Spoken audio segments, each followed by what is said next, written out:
What's going on with Bitcoin is Bitcoin is evolving faster than a society can digest it.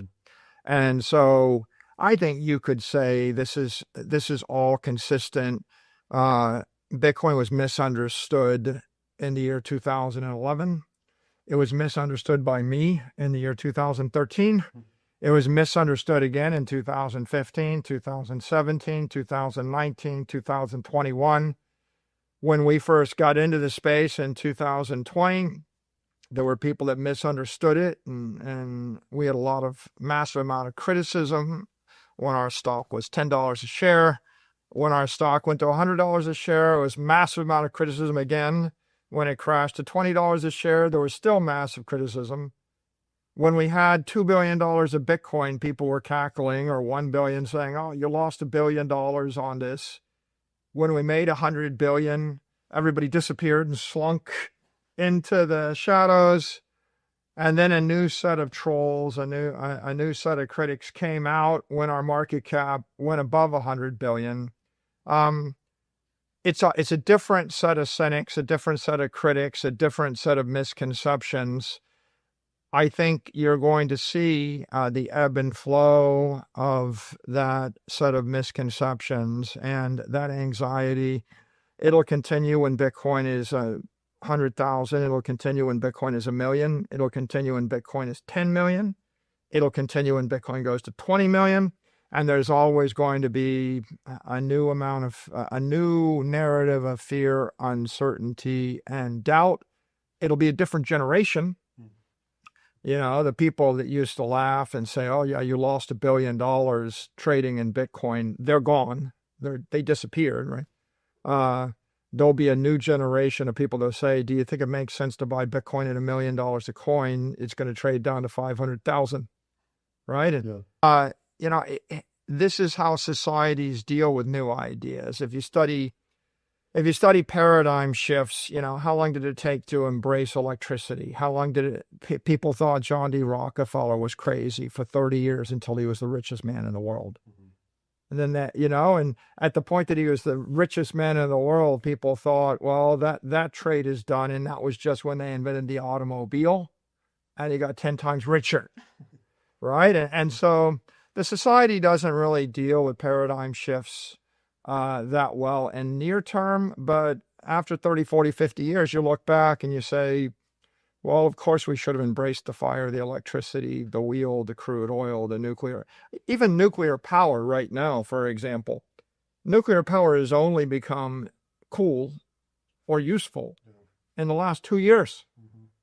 Okay, so for 50 years, people thought nuclear power was an awful thing. And all of a sudden they woke up and they realized that I guess we need nuclear energy to power the AI data centers to make us super intelligent. And if we don't turn it on, we're going to be slow and stupid.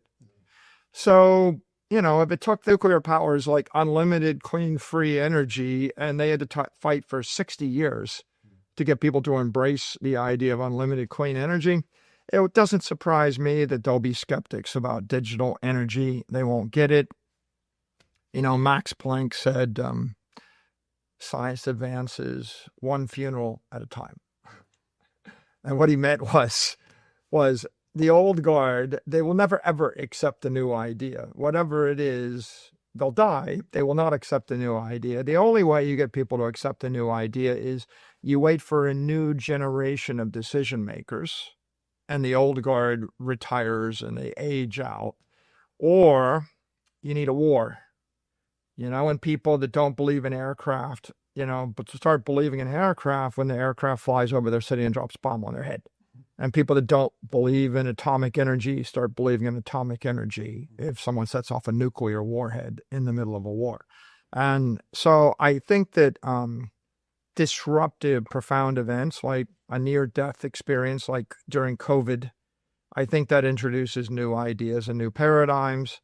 That's how we got introduced into this space. It was the war on currency and the war on COVID in 2020 that caused us to open our eyes and embrace the new idea.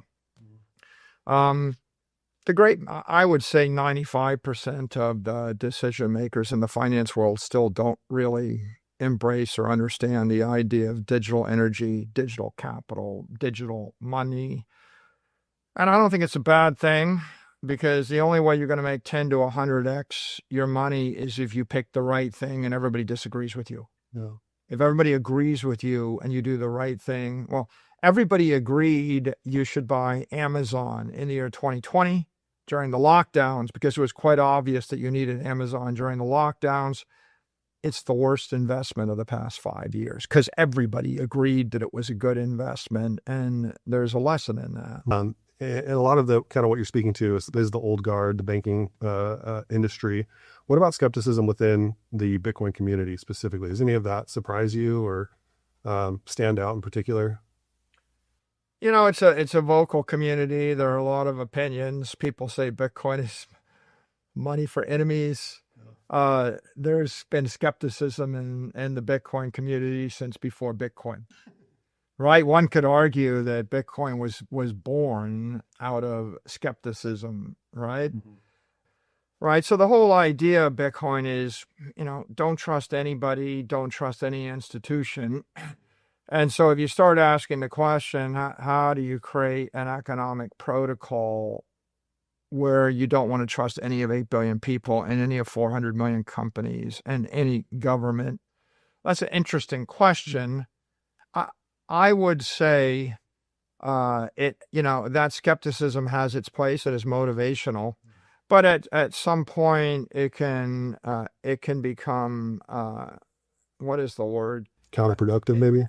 Counterproductive idealism, right? And the truth of the matter is, you do need to trust a company to create the airplane you fly in. You do need to trust the company that creates the car you drive in. You do need to trust the dentist at some point, because you can't. And you do need to trust the doctor, because you can't take your own appendix out, or at least it's very rare, right? And so at some point you do have to trust something. And I would say, the more evolved way to look at Bitcoin is not that you want to embrace it and never trust anything. The real inspiration and the promise of Bitcoin is, once you've embraced it, you have the option to extend and withdraw your trust, from time to time. And if you choose to not trust the government, you can relocate your Bitcoin to a different country.